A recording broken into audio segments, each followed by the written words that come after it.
Hi, hello, welcome to Spell Day. We're covering a spell every single day of the year. +3 from the 5e PHB, and the pluses are homebrew spells. We're at +1 at the moment. You can head back in the playlist to find that. Today's spell is Gate. Oh my god, dude, send me back. I don't know how to send you back. No, I don't want to be here, send me back. Don't know how I summoned you. 9th level Conjuration, casting time of 1 action, range of 60 feet, components verbal, somatic, material, a diamond worth of at least 5,000 gold pieces. Duration, concentration, up to 1 minute. You conjure a portal linking an unoccupied space you can see within range to a precise location on a different plane of existence. Portal is a circular opening which can make 5 to 20 feet in diameter. You can orient the portal in any direction you choose. The portal lasts for the duration.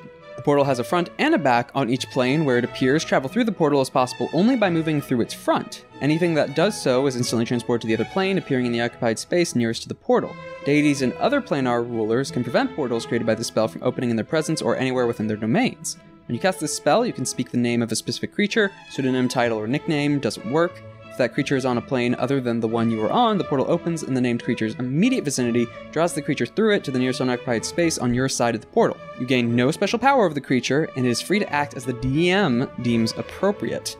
It might leave, attack you, or help you.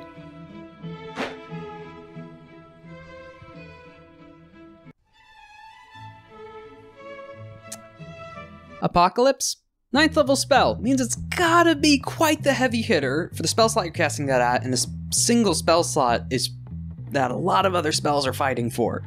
Again, as someone brought up in the previous comments and videos, is like one of the only downsides of Foresight is the slot it's taking up. So, what does Gate have to offer that should make it your 9th level pick? Because if you couldn't tell by my tone and my mannerisms, this is one of my favorite spells. I have some history with it as running it as a player before, and also working with a friend on the various ways you could abuse some of this mechanic, namely on its precise nature and how it's interpreted on the opening of portals. So important thing first, this does not form a portal on the same plane of existence. This is not opening a gateway between 2 points on the same plane for a minute. It has to be to another plane. Doesn't say there's a limit to what though. Point 1 in Gate's favor, this does not require a tuning fork. It requires the Great Diamond, that is 5,000 gold pieces, which is also not consumed. But yes, that is quite the price investment to find. One of the downsides of Plane Shift is that you need various tuning forks for the different planes that you're heading to, and the exact way those are sourced within a campaign might not simply be cold cost at a local wizard shop, if there are even those in your setting. But with this, you don't need any specific tuning rod or fork. You just need that diamond, and any plane on that Great Wheel map, or whatever your settings equivalent of the planes are, is up for grabs. It's easily transported to. And that we can use to our advantage. Second thing that can be in its favor but is now required up to interpretation. Where does it open? Now that might seem strange, it says you get to pick 2 points, but it also says that certain deities and entities and extraplanar powers can decide to not have these open, which is also why you're probably not going to get anyone heading immediately to the heavens or divine realms or certain places gods or certain powers don't want you to be, which is probably the one limiting factor of the spell compared to the tuning forks. Because that other location, well, it's first off in the home plane, 60 feet range. Why you might be asking, why do you need a specific range for this? 1, yes, the summoning feature that comes a bit later on, you might not want that to be right next to you, if it's hostile. 2, however, wait, we already covered 2. The other point when it came to the range is the other things you might be releasing. And why do I say releasing? So, it says a precise point on another plane, unless something stops it, which the spell doesn't explicitly state that. If it says it stops it from opening, does that cancel the spell? It doesn't say it wastes the spell slot. Does that just mean it opens closest to that point? Or it just doesn't open in the plane, you keep the spell slot? Again, that's left up to DM interpretation. But the other thing about the precise location, depending on your planes, there might be hazards within certain realms. Think of even just Avernus from the module Wizards of the Coast set out. There's some hostile places just from the environment. Any notable vacation spots in the elemental planes, really. Parts of the Shadowfell, the Abyss. Simply take the River Styx and dump it like a waterfall. River Styx has a feeble mind effect, by the way. Now you might be seeing where I'm going with this.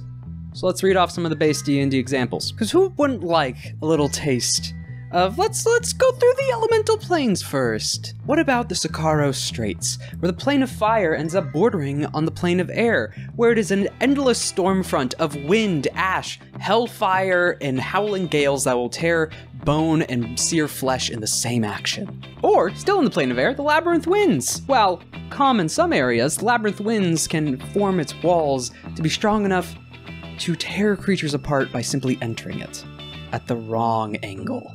Or how about the endless blizzards of the Frostfell, which have massive icicles and shards of ice that form out of midair, able to stab and impale creatures just by passing through. The Sea of Fire? It's literally just a sea of fire. I don't need to elaborate on that one. Cinder wastes, massive ash storms, and howling gales of burnt creatures and rubble. How about the lava spews and volcanic ash of the Fountains of Creation? Or the deep swelling, heat-filled tunnels and jet streams of the furnaces of the plane of Earth.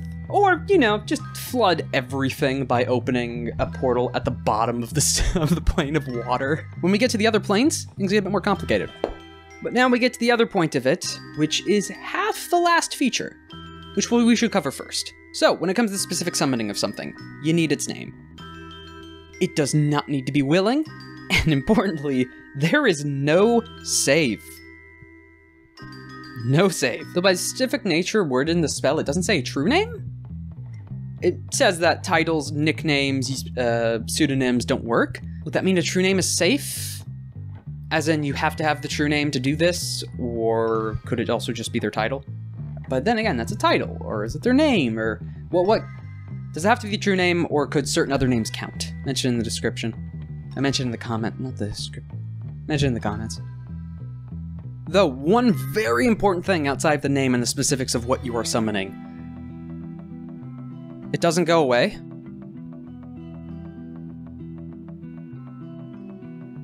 It's not a base summon spell. It doesn't go, you don't have to hold concentration after you summon this. This one is a one action deal. A one action, you've summoned whatever creature this is, no CR limit, just knowing it. You haven't even had to see it. You just need to know its name and what plane it's on. And it's here, some point within 60 feet of you, no concentration. It's not going back unless there's a banishment against it, or it dies. It's here.